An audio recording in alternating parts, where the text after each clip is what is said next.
What's going on, everybody? This is Executive Knife News here at SMKW with the one and only Tyler Pike. What's up, my man? How are you? Right. Let's light it up.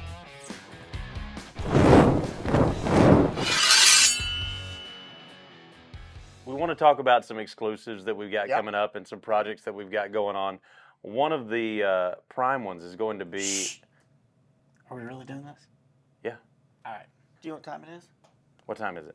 It's peanut butter jelly time. Peanut butter jelly time. Peanut butter jelly time. That's right. All right. So, too much coffee this morning. All right. So tell them about it. So this is going to be the new peanut butter and jelly exclusive from Case. Yes. We've got a whole lineup of this peanut butter and jelly Here, I'm bone. going to do the thing where like I had Zoolander in. Blue steel look. All right. So basically what this is we trying to figure out, we talked to Case, and obviously there's only so many colors in the rainbow for bone, and Case is pretty much exhausted them, so we're trying to come up with pretty cool different shit you can do to bone, which honestly there's not. So then we decide, hey, let's just burn it and see what happens, and this is the definition of FAFO. Yeah, FAFO. So that's pretty much what we did here, and it actually came out great. We did the Sea Dragon, and that came out great. So then we started going through with all the colors, and Josh had the great idea of what if we do it with purple and flame it, and it actually came out great. And then we even decided to name it Peanut Butter Jelly Bone because that was one of those that's what it turned out looking like. Yeah, and that's going to be a whole series lineup, just like the Sea Dragon was. Now, one question that we get a lot is, are there going to be more of the Sea Dragons coming? Not right now, because so Case is one of the most collected knives out there, and has been for decades and decades. And the key to making something collectible is it has to be scarce. Right. There has to be scarcity, and the more you make something, just like if everyone had 10 pounds of gold wouldn't be worth anything. Right. So right now the plan is to not make any more Sea Dragons. So you secondary market guys, you're probably loving that. But but again, we really want to kind of a nod to the collector. We don't want to do the Walmart where we're making tens of thousands of them. It's just not valuable anymore. So so the Sea Dragons are very limited. So there's no plans to do any more of those. Are there going to be any other patterns maybe of those coming in the future?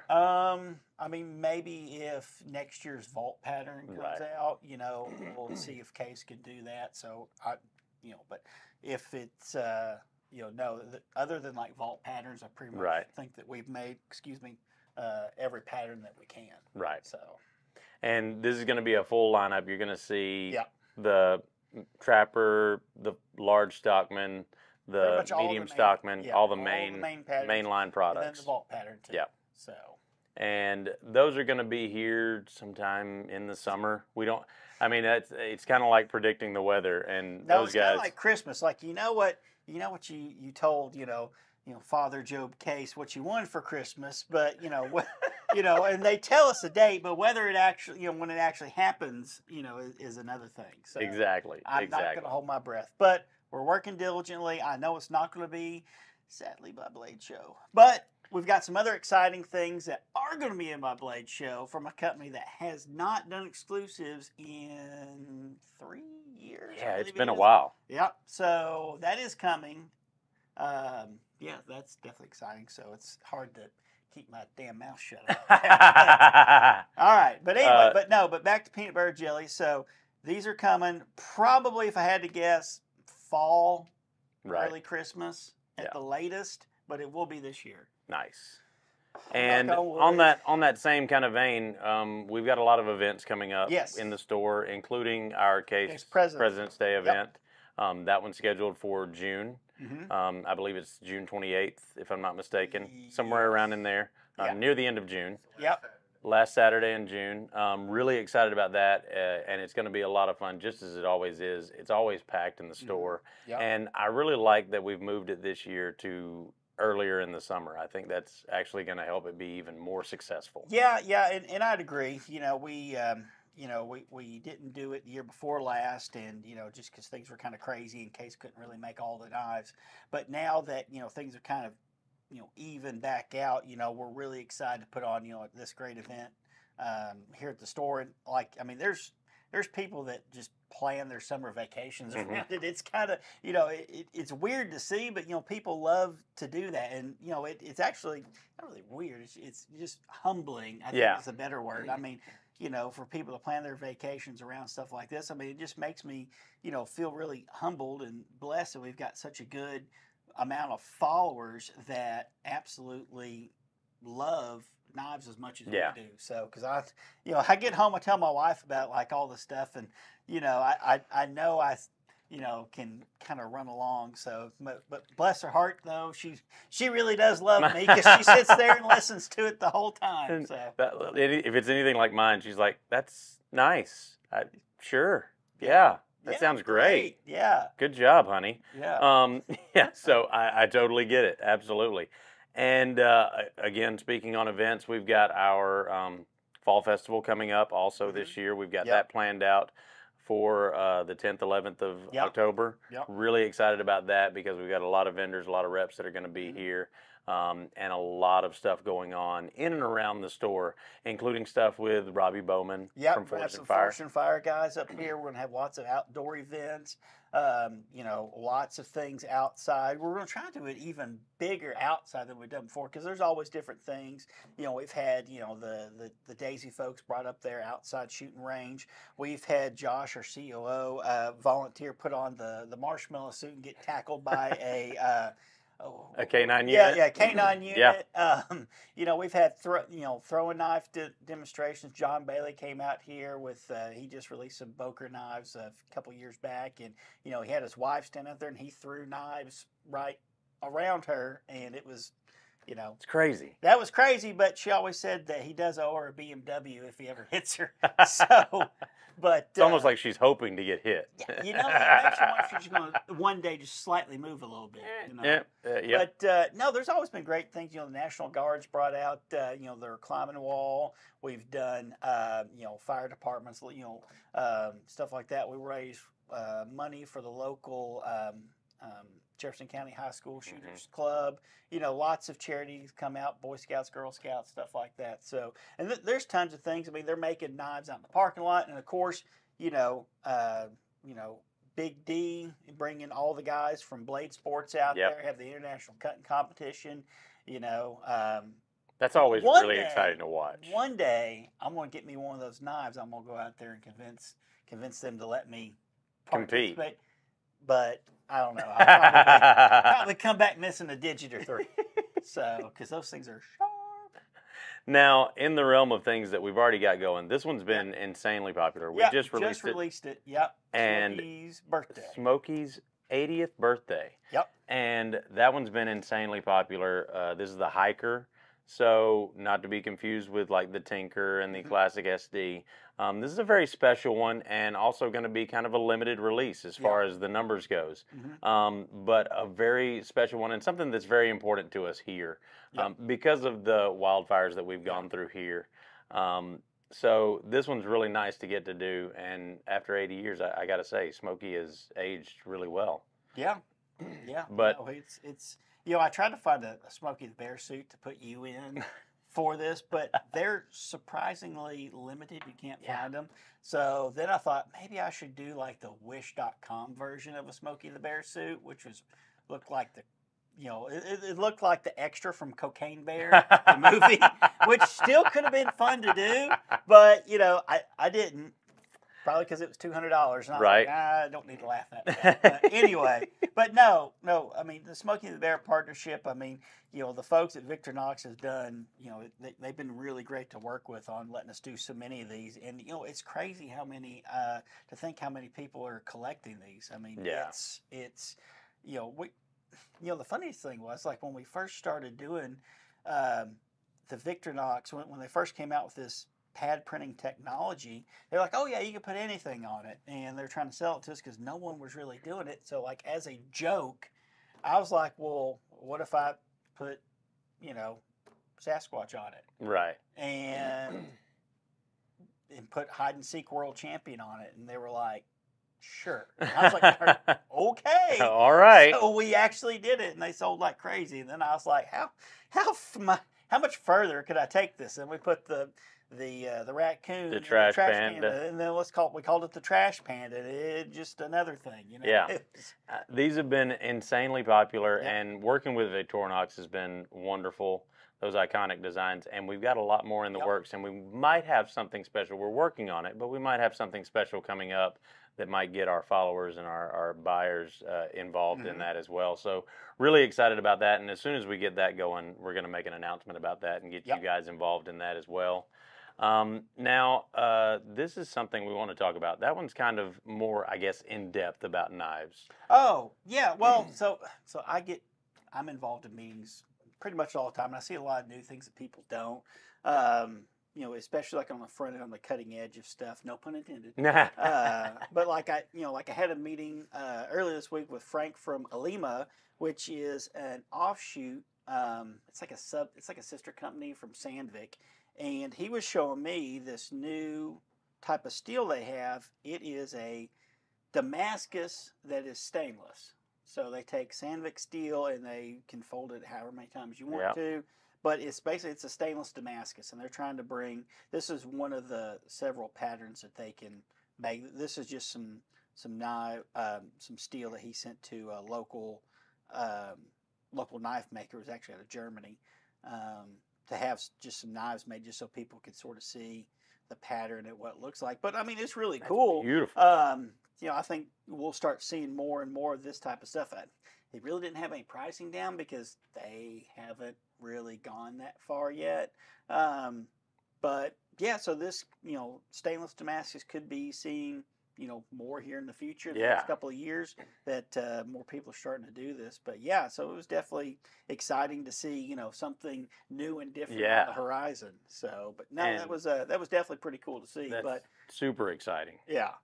Now, what other kind of exclusives can we expect or maybe hint at coming up in the near future? Well, you know, TC, like I've always told you, you know, you're on a need to know basis. Right. And you don't need to know. Because you will tell everybody. Yep, that's my job. But we love you though. But let's see, what can I say? We submitted 2 exclusives to a company that is also related to a Marvel superhero. Maybe. Okay. Does that make sense? Yep. Not sure when we'll see those, but we were hoping they're easy button ones to do, so hopefully sooner rather than later. So that's not giving out too much. Maybe making the internet go crazy with kids. I do like that. I like that. Like I said, the biggest one I'm most excited about that's coming quickly is the one we're launching at Blade Show from a company that hasn't done anything as far as exclusives in probably 3-4 years that I'm very excited about. So we got actually 3 coming from them. One's going to be launching at Blade Show, so that's exciting in itself. It's another larger U.S. manufacturer, and that's all I'm going to say. Nice. That. I get it. We got that. Let's see what else. Queen. That's some other stuff we've been working on. And that was going to be my next point. I wanted to talk about Queen because we do get a lot of questions about Queen, and I guess maybe some background, like what that process has been like, and what we're looking at going forward. Well, really, what happened was that I think it was 3.5 years ago, 3 maybe 4. I saw that the Queen trademark was up on the auction block, and I've always had a tender spot in my heart for U.S. made brands, and I just didn't want to see it get bought up by a foreign company or somebody who's going to buy it and then never use it. And I really hate to see the Queen brand name go away. So what I did was I bought it, and then Queen City and QTAC and a couple other sub brands that they had, and I just really wanted the Queen brand to continue to live. So what we've done is that it's taken me a while to find a few good key partners to actually make the knives. We rushed into it, and one of our founder Kevin, he was like, "Man, let's make some great China knives." And unbeknownst to me, he went and had a few knives made in China. And after the order was submitted, I was like, "Hey, let's pump the brakes here. Let's do something more U.S. with this." So once we got those in, we kind of quickly sold them out, just because that's not the long-term plan for Queen. So now we've gotten we're getting these knives made, 100% made in the USA. Stag handles. We got some smooth bone coming, or that's out there, jig bone. We've got a couple of new patterns that are going to be coming out. Some Warncliffe sheepfoot blades. 2 new patterns that Queen has never made. Those will be coming out probably this fall. And then I'm really excited about, I found another manufacturer that, when I was at SHOT Show, they've never made a folding knife before. And they are just now getting into the folding knife market. And I saw a skeletonized sample that, even though it was skeletonized, it worked great. The fit and finish on it was fantastic. And we'll be making, well, actually, we just submitted the order to them yesterday for 6 new Queen knives. There's only going to be 100 pieces each made. It's going to be a single blade slip joint, and it's going to have 6 different handles, and it's made in the USA, like all Queen stuff is going to be. But that's going to be coming out. It said lead time's 120 days, so wow. Probably, probably Christmas. Nice. So I'm really excited. It's going to be extremely limited. Again, this company has never made a slip joint knife before, but they have an absolutely huge reputation in the industry because they make a lot of fixed blade knives for a lot of the main people. But yeah, it's brand. So we've never had any Queen knives made from these people before. So it's going to be, it's an all new manufacturer for us for Queen. We're going to continue with our current partners, obviously, but just trying to, one of the beauties of us being who we are is that we can take knives or knife ideas to different manufacturers all over the U.S. with the Queen brand, so it doesn't have to just be made in one spot. Right. So that's kind of what our plan is to have different aspects. So if we want some traditional slip joints, we can go here to this one. If we want like a higher end slip joint, we can go to this other one. If we want some higher end modern tactical fixed blade, we can go to that. Or if we want a really good hunting knife, we can go to this one. So there's other manufacturers that have excess capacity for us. So that's, and it's all people that we've got relationships with and that we deal with on a regular basis. It's folks that you all have heard of too. And I'm really excited to making more knives in the U.S. because like I said, I've got a soft spot for U.S. manufacturing, and the more we can do, the better. Yeah. So and those that you're talking about are the ones that you showed me a couple of days ago. Yeah. And I mean, I'm not going to say pictures. Yeah, show me pictures. Yeah. And I'm not going to give anything away, but I can tell you right now, they are gorgeous. They are gorgeous. No details, but they are beautiful and super exciting. So. Really excited about all that stuff, and just again touching on events coming up. Blade Show's coming up in Atlanta, Blade Show. And then Blade Show West in October. Yep. And we are the title sponsors across all the Blade Shows this year. Yes. And having booths set up at all of them this year.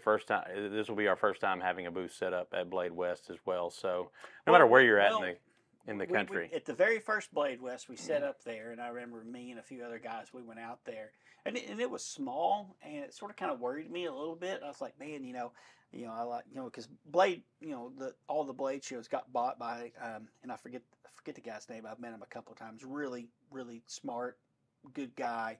And he had some plans to grow the Blade Show, and from I think the last 5 years from where it's been to where it's at now, it's so exciting to see the industry grow.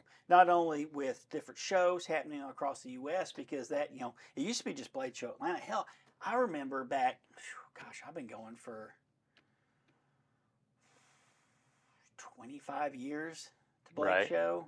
And I remember when it was half the size of the main hall that it is now. Like I remember they used to have like black curtains across it because it was that small. And yeah, but no, just the way that it's grown is really, really exciting to see because it means the industry's growing, more people are getting into it, and even more so, the thing's even more exciting. There are so many new brands that are getting out there that are, making new knives, new products, new things, and new ideas. So it's nice to see, it's not just, all your big main manufacturers, a lot of little guys getting into it too, that's really nice to see because it just means that there's more options for customers to buy. It just means the industry's growing, so it's really nice to see. Absolutely. Tyler, thank you so much. This has been awesome. Folks, what I want you to do is I want you in the comments down below, maybe help us out with a name for this segment. We're going to be doing this segment regularly.